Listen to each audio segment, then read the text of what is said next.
بسم الله الرحمن الرحيم. الحمد لله رب العالمين حمدا كثيرا طيبا مباركا فيه، وأشهد أن لا إله إلا الله وحده لا شريك له، وأشهد أن محمدا عبد الله ورسوله صلى الله عليه وعلى آله وصحبه وسلم تسليما مزيدا. ثم أما بعد، إخوة الكرام، السلام عليكم ورحمة الله وبركاته. Inch'Allah, nous allons aborder aujourd'hui une réflexion, et cela sur quelques paroles sages que nous retrouvons, alhamdulillah, à travers nos érudits, lorsqu'il nous est dit يعني في زمان كثرت فيه الشغاول وتفخر الناس بما يملكون. Lorsque tu vois que, eh bien, dans une époque où il y a beaucoup d'occupations, les gens sont beaucoup occupés par le fait, eh bien, des affaires mondaines, ou bien de ce que les gens possèdent. Les gens sont très intéressés, très motivés, très tentés par ce que les gens possèdent. Et que les cœurs sont perturbés par le fait de ce bas monde et le fait de ce que, tu vois, tous les atouts de ce bas monde, l'attirance, tout cela et tout. Il est fondamental, il est obligatoire que l'adorateur d'Allah Azza wa Jal, eh bien, il va s'arrêter afin de prendre du recul. Il va s'arrêter à prendre du recul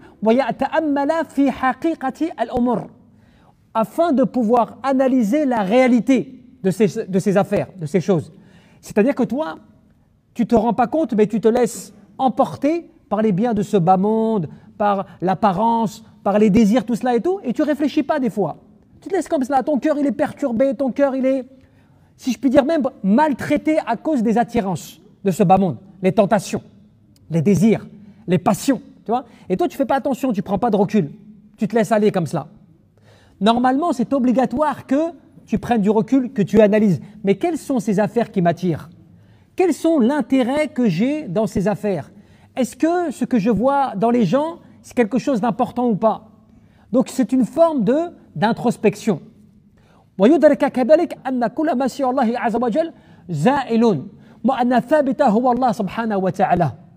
Et lorsqu'il va regarder avec attention, qu'il va réfléchir, il va voir que, en réalité, la seule chose qui mérite que la personne se consacre, se dévoue, passe du temps, consacre du temps, c'est le fait qu'il sache qu'en réalité, toute chose dans laquelle tu ne trouves pas ton Seigneur, toute chose dans laquelle tu n'as pas Allah subhanahu wa ta'ala qui est au centre de cela, eh bien ces choses-là ne servent pas grand-chose en réalité. Elles vont disparaître, elles vont partir.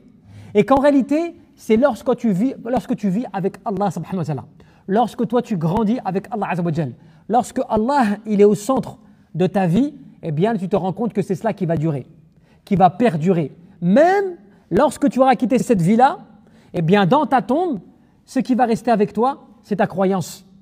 C'est tout ce que tu as fait en termes d'adoration pour Allah azza wa jal.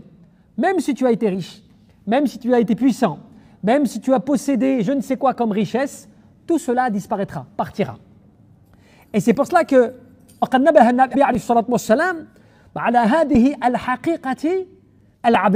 le prophète, il nous a mis en garde. Il nous a mis en garde quant au fait de cette réalité, cette grande réalité. C'est-à-dire que le fait que toi, tu dois avoir Allah au centre de ta vie. Même si tu es occupé, tu as des affaires, tu as un travail, tu as une famille, tout cela, ce n'est pas un problème. Le centre, la base sur laquelle tu vas construire. Tu vois, quand tu construis une maison, tu es obligé de faire des fondations. Lorsque tu construis un immeuble, une maison, quelque chose, tu es obligé d'avoir des bases, des fondations, d'ancrer dans la terre des bases solides pour que ta structure, ton bâtiment, il tienne, n'est-ce pas? Eh bien, de la même manière, en réalité, ta vie, si tu ne l'as pas construit sur des bases qui te rappellent que seul Allah subhanahu wa ta'ala est au centre de ta vie, que c'est lui qui est le premier, sans commencement, le dernier sans fin, qu'il n'est pas au centre de ta vie, eh bien ce que tu vas construire dans ta vie va être comme un château, hein, un château de cartes comme cela. Un château qui va pouvoir, un coup de vent, il va disparaître, il va partir. Et regardez ce que le prophète Mohammed nous a dit une fois, lorsque, eh bien, il nous apprend, il nous montre que l'importance, c'est le fait d'avoir Allah au centre de toute chose. Et lorsqu'il te dit « Ashdaqu kalimati قالها شاعر كلمة لبيد هو يعني لبيد ibn Rabi'a al-Amiri وهو من كبار الشعراء في عهد النبي عليه الصلاة والسلام. Il nous dit la parole la plus véridique, donc parmi les paroles qu'il a pu entendre, parmi les êtres humains, la parole la plus véridique qu'il a pu entendre et qui a été prononcée par un poète, eh bien c'est la parole de Labid. Bon, Labid, c'était un des grands poètes à l'époque du prophète Mohammed sallallahu alayhi wa sallam. Il était même min kibar al-shu'ara, parmi les grands poètes de l'époque de la Jahiliya. Au point même qu'il est ce qu'on appelle Sahib al-Mu'allaqat. Il était même l'auteur des poèmes qui étaient accrochés sur la Kaaba. Pour te dire à quel point ces paroles, elles étaient puissantes. Et donc, imagine, le prophète Mohammed, il te cite une parole d'un poète pour confirmer une vérité spirituelle.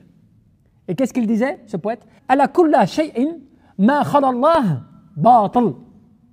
Toute chose dans laquelle il n'y a pas Allah, ou toute chose dans laquelle n'est pas présente ou est retirée Allah subhanahu wa ta'ala, eh bien cette chose devient caduque. Cette chose devient inutile. Cette chose devient batil, c'est-à-dire qu'il n'y a pas de choses réelles en cela.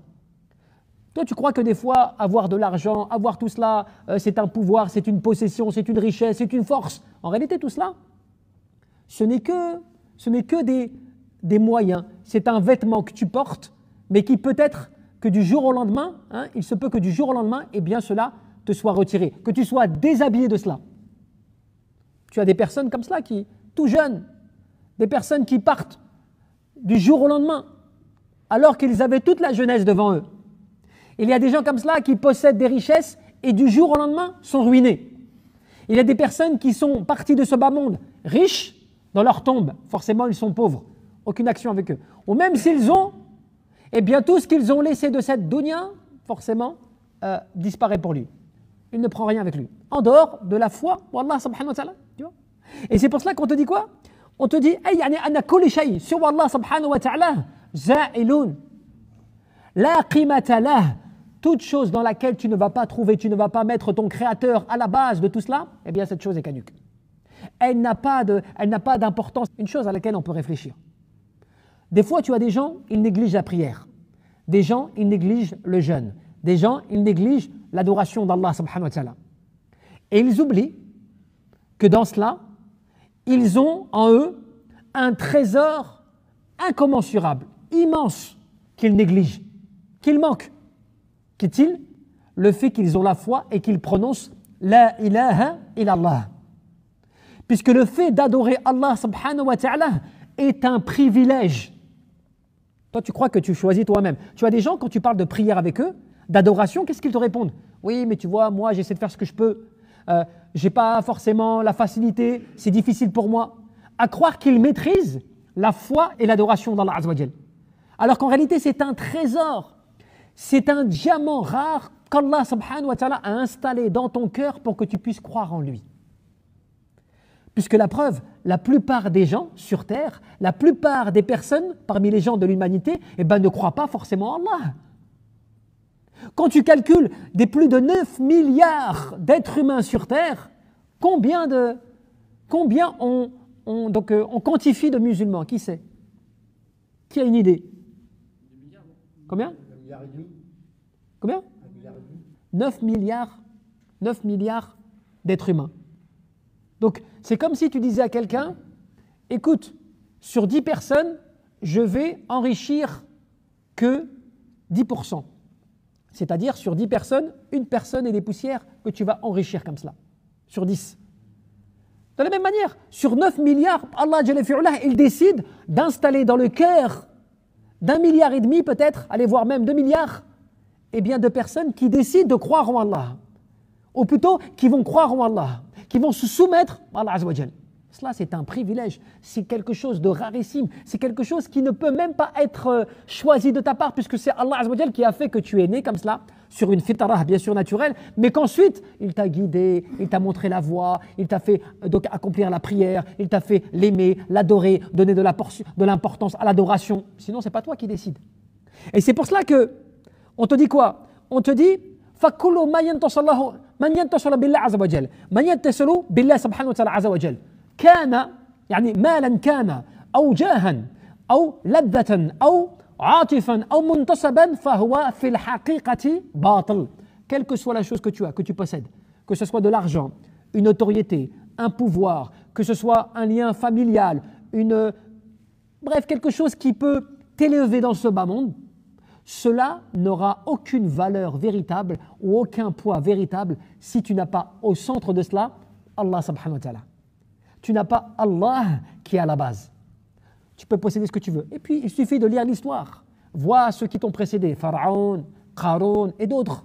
Ils ont possédé les richesses, des richesses incommensurables. Ils ont eu des pouvoirs pas possibles. Et pourtant, Allah a fait que de leurs traces, qu'est-ce qu'il reste? Tu vois? Allah t'invite même dans le Coran à parcourir la terre afin de voir ce qu'il en est des communautés précédentes. Soit tu ne reverras plus rien, ou si tu trouves des choses qui ont daté de leur époque, eh bien pour que tu constates, voilà ce qu'ils ont laissé, mais où sont-ils? Voilà ce qu'ils ont laissé, mais où sont-ils? Et donc, la yaziduka kadalik, toutes ces choses-là, la yaziduka illa ghururan, wa la yarfa'u 'inda Allah subhanahu wa ta'ala qadran.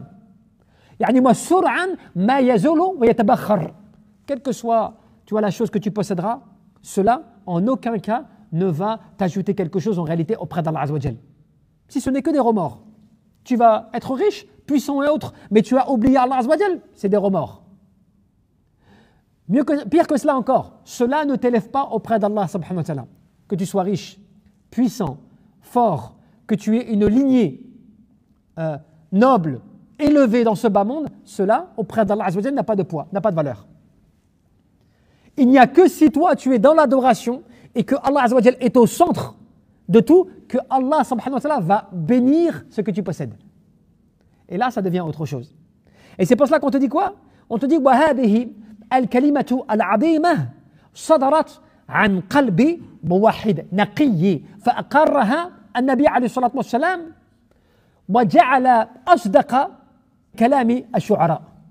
Regarde un petit peu ces paroles qui ont été citées par ce poète, qui est devenu après bien sûr un compagnon du prophète Mohammed et qui est devenu quelqu'un de sincère et dévoué à l'islam. Eh bien vous savez, une fois lui, quand il a prononcé cette parole, alors qu'il était quelqu'un d'extrêmement respecté dans le domaine du poème. C'était quelqu'un, comme si on disait, c'était quelqu'un parmi les grands savants de la planète, mais dans le domaine du poème. Mais lorsqu'il s'est converti à l'islam, qu'a-t-il dit? Il a dit, depuis que j'ai découvert le Coran, mon cœur ne trouve plus aucune saveur à composer des poèmes, puisque le Coran m'a rassasié. T'imagines un petit peu? Cela, c'est des gens dont la foi les a complètement, tu vois, dominés. La foi les a pris le dessus sur eux. La foi a purifié leur cœur. La foi les a comblés. Alors, Coran, tu sais, aujourd'hui, tu as des gens qui font des actes, parfois des fois illicites, et pourtant ils essaient d'adorer Allah Azza wa Jalla avec cela. Et quand tu leur dis, mais pourquoi est-ce que tu n'arrêtes pas ce que tu fais? Ça te cause du tort. Ça peut-être même, ça t'annule tes hasanats. Peut-être, tu ne sais pas comment cela peut te rabaisser peut-être. Qu'est-ce qu'il te dit? Oui, mais moi, tu vois, je suis faible. Cela, voilà, c'est ma vie, je vis de cela et tout. Alors que ceux qui ont eu bien plus, parce que ce poète-là, ce n'était pas comme nous aujourd'hui, quelqu'un, il peut être connu alors que c'est un inconnu. Grâce au réseau ou autre, il peut être connu alors que c'est un inconnu. Il va faire un spectacle, des bêtises ou autre et tout, qu'il va propager comme cela dans les réseaux, et cela va lui apporter des millions de vues. Alors qu'à la base, c'est un inconnu. Donc, vois un petit peu la chose. À l'époque du prophète Mohammed, il n'y avait pas de réseau, il n'y avait pas de cela. Ce poète-là, c'était quelqu'un qui était respecté de toutes les tribus et sur des contrées même étrangères, de par le fait, tu vois, de la puissance de ses paroles, de la portée de ses paroles. Et qu'est-ce qu'il décide de faire quand il rentre en islam? Il délaisse complètement tout cela et il dit, le Coran m'a rassasié.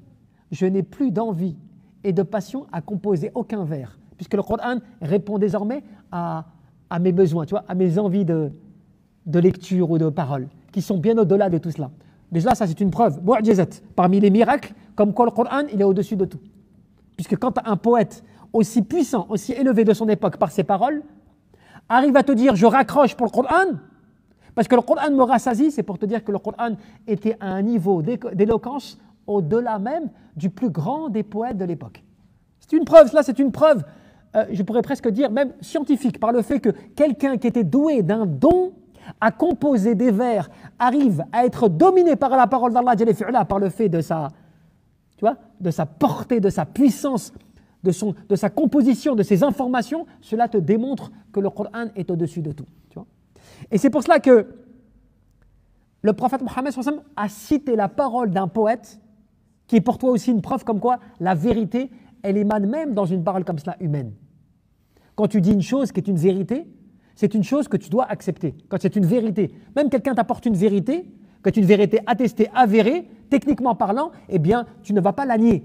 Quand cette vérité est quelque chose qui ne peut pas être contesté. Ce poète, il a dit une chose importante. Ala kullu shay'in siwa Allah aw ma khala Allah batil. Toute chose qui ne contient pas Allah, toute chose qui est dépossédée d'Allah Azza wa Jal, dont Allah Azza wa Jal est retiré de cette chose-là, eh bien cette chose-là devient caduque. Ce qui veut dire elle n'a plus de valeur, elle n'a plus d'importance. C'est pour cela que فكم نحن عباد الله في حاجة في هذا الزمان أن نجد هذه المعاني.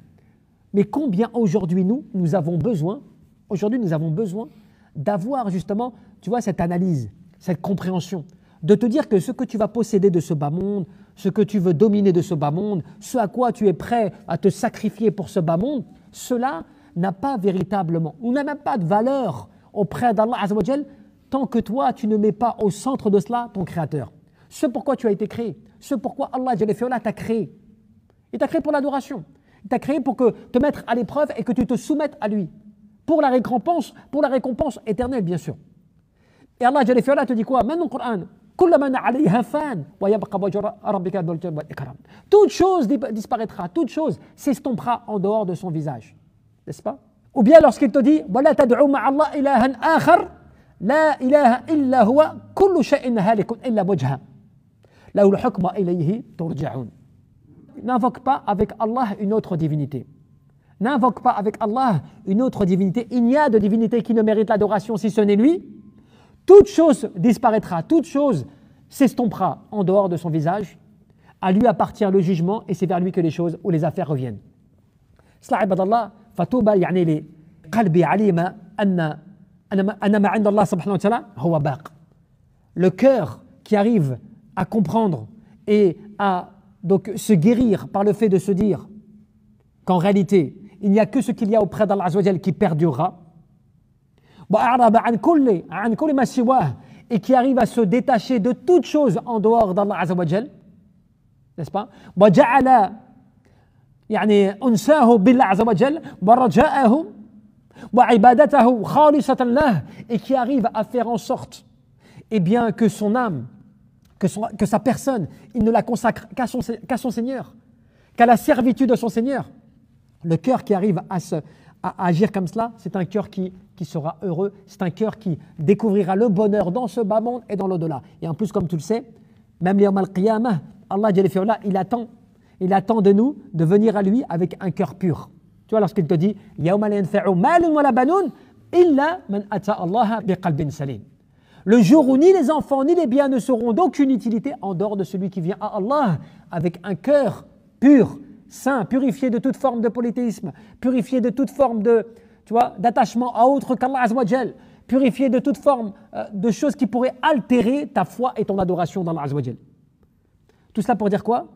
Que l'adorateur, il a normalement un objectif dans son adoration, mettre Allah au centre de toute chose.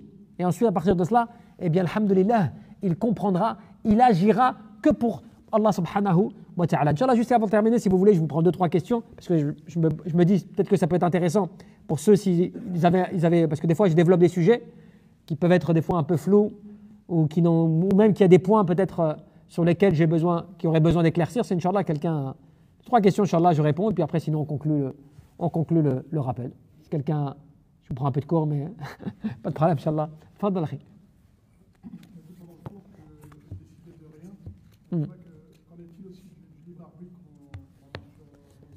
Ouais, par rapport au libre arbitre. En fait, c'est vrai.